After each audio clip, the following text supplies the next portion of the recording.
السلام علیکم ورحمۃ اللہ وبرکاتہ۔ معزز ناظرین، میں ہوں آپ کا اپنا میزبان احمد خان اور آپ دیکھ رہے ہیں اشرفی ورضوی اسلامک نیٹ ورک۔ معزز ناظرین، آج ہم جا رہے ہیں زیارت کرنے کے لیے ایک اسلامی تاریخی مقام پر جسے ہم اور آپ جبل احد یا غزوہ احد کے نام سے جانتے ہیں، جہاں پر ہمارے پیارے نبی صلی اللہ تعالی علیہ وسلم کے پیارے چچا حضرت امیر حمزہ بن عبد المطلب رضی اللہ تعالی عنہ اور آپ کے بھانجے عبداللہ بن جحش و مصعب بن عمیر جیسے جلیل القدر صحابی مجاہدین اسلام آرام فرما ہے۔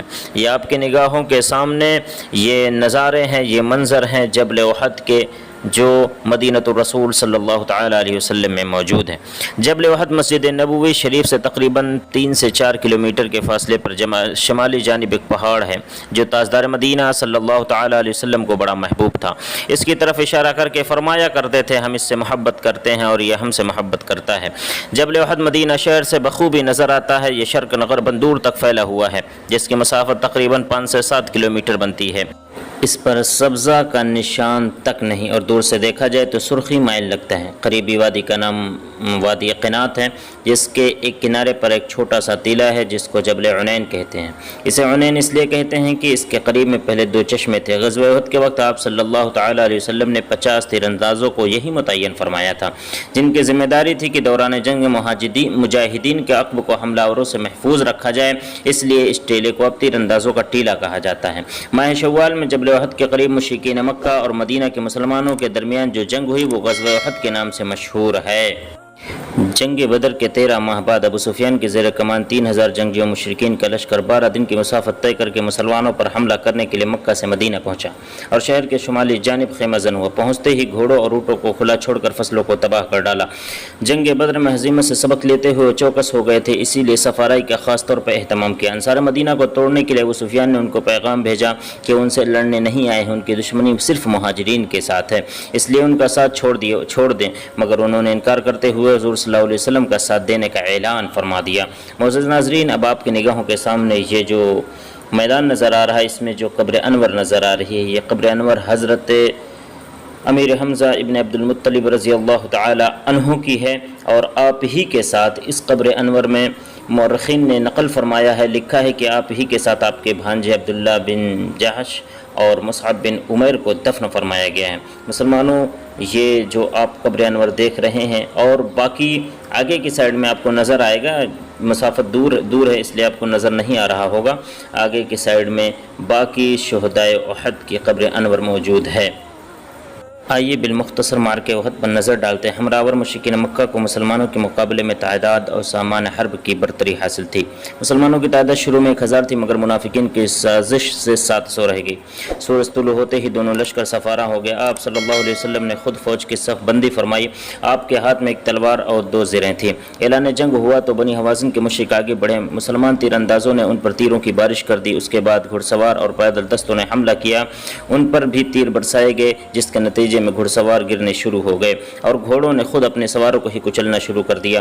حضرت امیر حمزہ، حضرت علی، حضرت زبیر، حضرت ابو بکر، نصر بن انس، سعد بن ربیع، سعد بن معاذ، سعد بن عبادہ، عبداللہ بن جعش، مصعب بن عمیر، طلحہ بن عبداللہ اور ابو دجانہ اور سعد بن ابو وقاص نے دشمن کی صفوں کے اندر گھس کر اپنی بہادری اور شجاعت کے جوہر دکھائے۔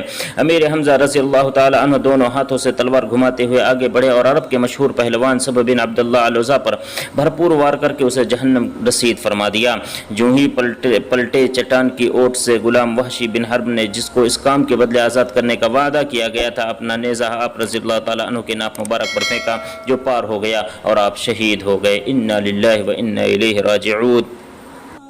یہی آپ کی نگاہوں کے سامنے جو ٹیلہ موجود ہے، اسے پہلے جبل عنین کہا جاتا ہے، لیکن جنگ احد کے بعد اسے جبل الرمات کہا جاتا تھا، یعنی تیر اندازوں والا ٹیلہ۔ یہ آپ جو ملاحظہ فرما رہے ہیں آپ کی نگاہوں کے سامنے، یہ وہی ٹیلہ ہے جس پر 1400 سال قبل سید الانبیاء نے اپنے 50 اصحاب کو اسی ٹیلے پر منتخب فرمایا تھا کہ جو پیچھے سے آنے والے دشمنوں پر وار کریں گے اور مجاہدین اسلام کی پیچھے سے حفاظت فرمائیں گے۔ آپ یہ ٹیلہ نظر آ رہا ہے، آپ یہ ٹیلہ کو دیکھ سکتے ہیں۔ باقی آگے کی جو تفصیل ہے میں انشاءاللہ ایک تصویر میں آپ کو جنگ احد کا پورا نقشہ بیان کروں گا، آپ ملاحظہ فرماتے رہیں اور ہمارے ساتھ بنے رہیں۔ ہم اب اس تصویر کی طرف آپ کو لے چلتے ہیں اور آپ دیکھتے رہیں ہمارا چینل۔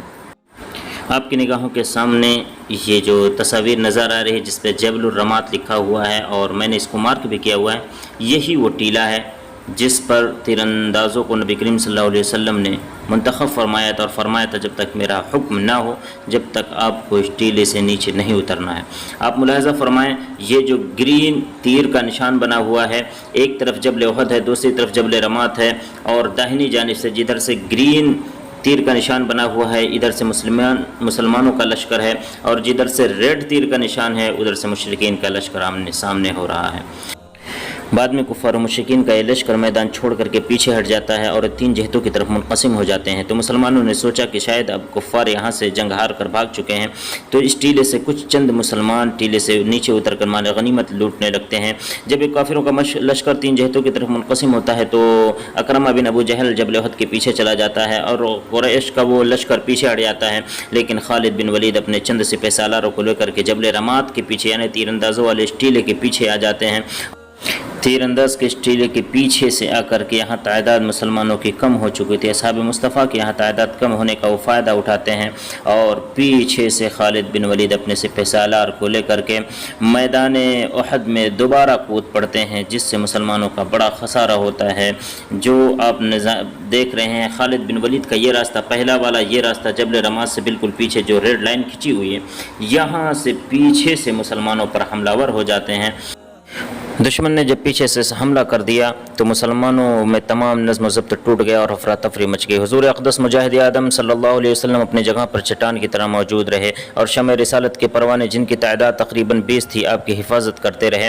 عبداللہ بن حمید شمع رسالت کو گل کرنے کے ناپاک ارادے سے آیا تو خرشہ نے اس کا کام تمام کر دیا۔ حضور نے خوش ہو کر کے فرمایا اللہ تو ابن خرشہ سے راضی ہو جا جیسا کہ میں راضی ہوں۔ عبداللہ بن قیمہ نے رخسار مبارک زخم کر دیا اور عتبہ بن ابی وقاص نے پتھر سے دندان مبارک کو شہید کر دیے۔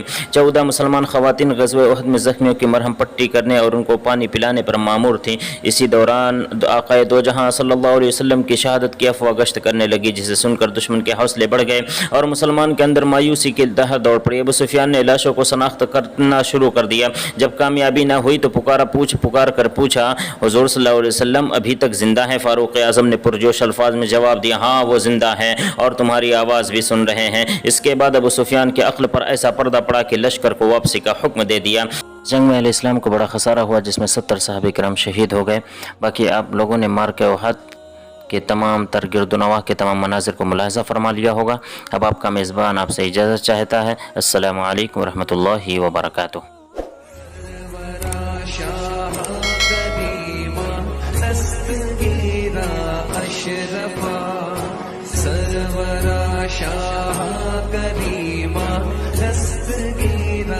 اشرفا حرمت